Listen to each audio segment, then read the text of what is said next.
Regulación por conmutación sin aislamiento, configuración reductora, parte 2.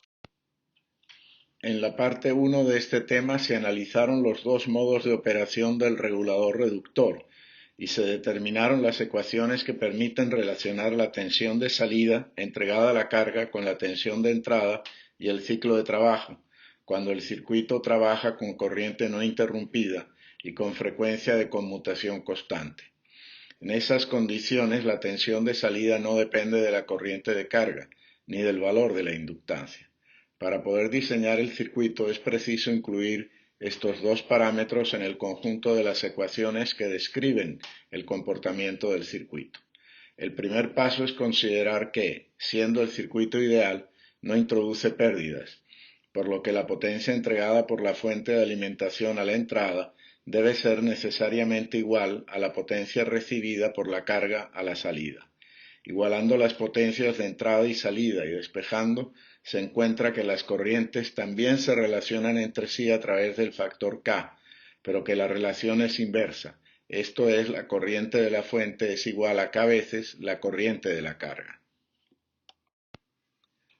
Dado que la corriente en la inductancia tiene un componente DC, su valor promedio, y un componente AC, su rizado delta IL, que la corriente de salida solo puede tener un componente DC, caso ideal, y la corriente en el condensador un componente AC.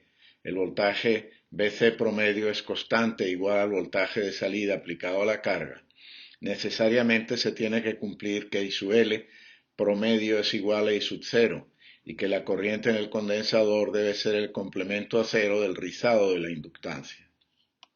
La gráfica presenta las tres corrientes presentes en el nodo de salida, la corriente en la inductancia, I sub L, en rojo, la corriente en el condensador, I sub C, en azul, y la suma de ambas, la corriente de salida, I sub 0, en morado.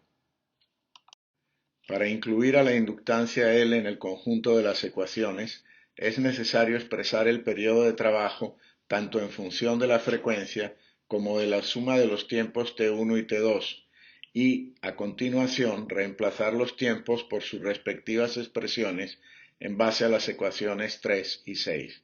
Con esto se define la amplitud del rizado de corriente en función de tres parámetros fijos, una vez que el conversor está diseñado, a saber, la inductancia L, la frecuencia de conmutación F y la tensión de la fuente de alimentación B sub S, y de un parámetro ajustable y, posiblemente, variable si la fuente no es de salida fija, el ciclo de trabajo K.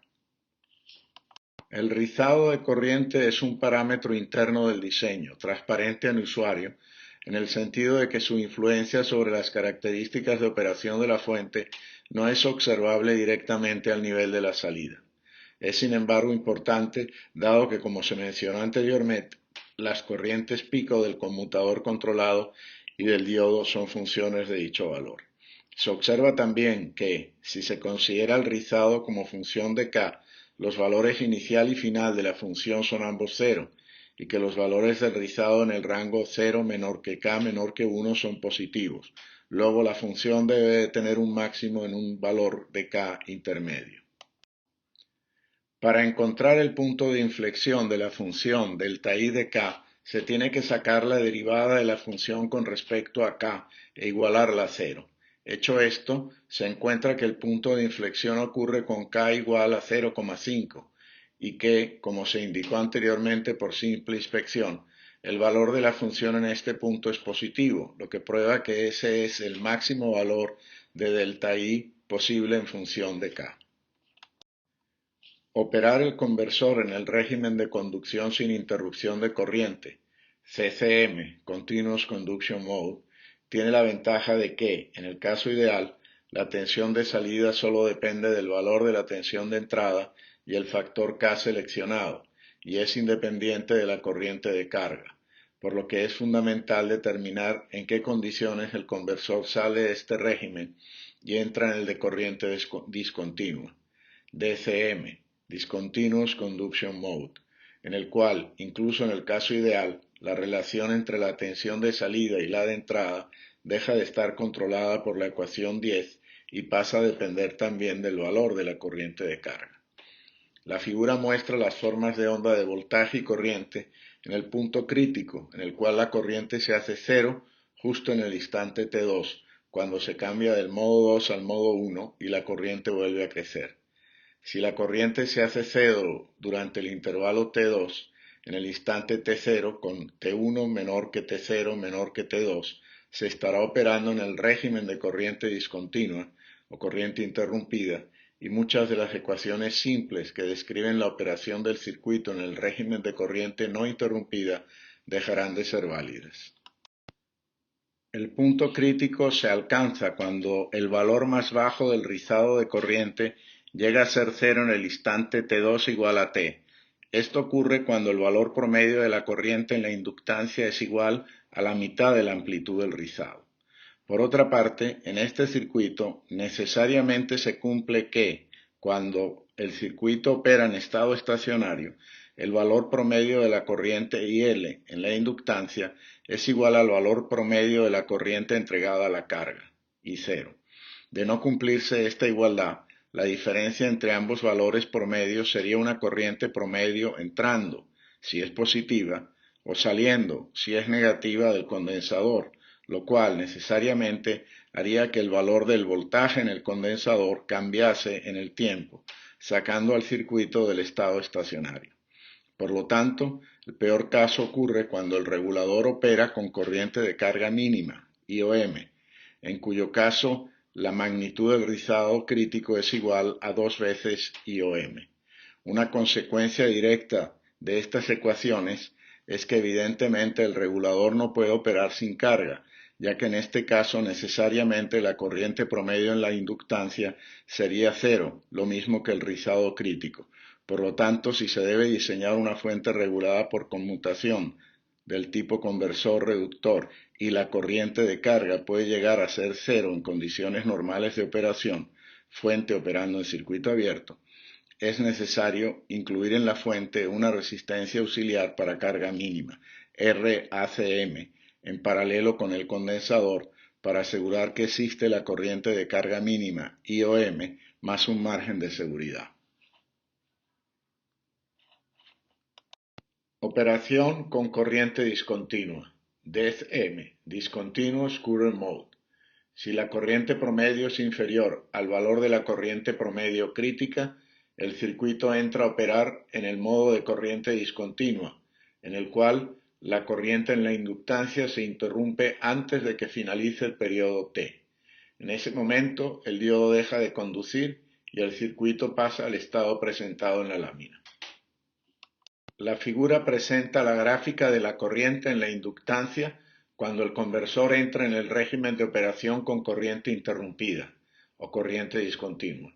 Una vez que deja de circular corriente por la inductancia, durante el tiempo T3 hasta el final del periodo T, es el condensador el que entrega la corriente de carga. Concluido el periodo T, se produce el encendido del conmutador completamente controlado. La corriente empieza a subir desde cero y el ciclo se repite. Cada ciclo, el condensador entrega una cantidad neta de corriente a la carga, por lo que su corriente promedio deja de ser cero y el condensador se descarga. La tensión de salida ya no cumple con la ecuación de control definida para el régimen de operación con corriente no interrumpida. La figura muestra la forma de onda de la tensión en la inductancia, P sub L. Durante el intervalo en el cual no circula corriente, la tensión aplicada a la inductancia es cero. Su extremo izquierdo está efectivamente desconectado.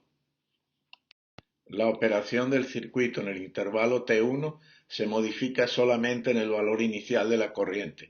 Cada ciclo de conducción se inicia con corriente cero en la inductancia.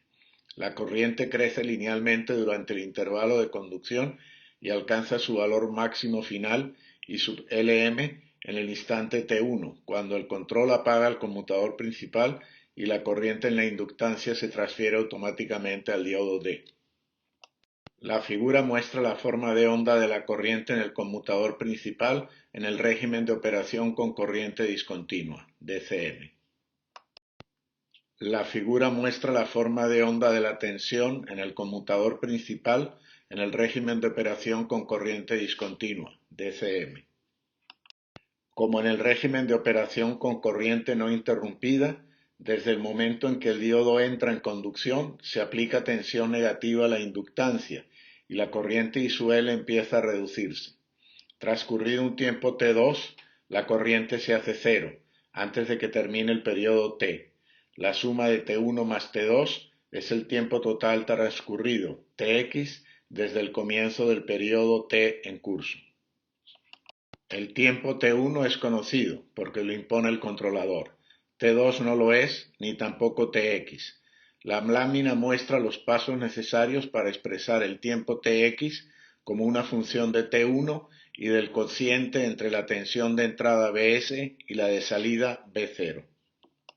La figura muestra la forma de onda de la corriente en el diodo en el régimen de operación con corriente discontinua, DCM. La figura muestra la forma de onda de la tensión en el diodo en el régimen de operación con corriente discontinua, DCM. La forma de onda de la corriente I en el periodo T es un triángulo cuya base y altura son conocidos. Luego, por geometría, se puede calcular el valor de la corriente promedio en la inductancia, que queda expresado en función de las tensiones de entrada y salida, el valor de la inductancia y el tiempo T1. Manipulando las ecuaciones, el tiempo T1 puede ser reemplazado por el periodo T y el factor K. Eventualmente, después de una serie larga de manipulaciones con el conjunto de las fórmulas, se puede llegar a demostrar que el voltaje de salida queda definido por la expresión presentada en la lámina, según la cual la tensión de salida es una función bastante complicada del factor K y de la corriente de salida.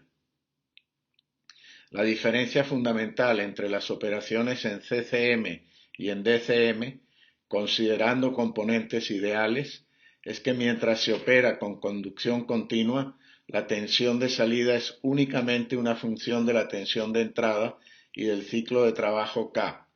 Ni la inductancia ni la corriente de carga influyen en esta relación, mientras que en DCM la tensión de salida es función de los cuatro parámetros: tensión de entrada, ciclo de trabajo K, inductancia L y corriente de carga, por lo que el control de la tensión de salida es más complejo, ya que es preciso realimentar tanto la corriente como la tensión de salida.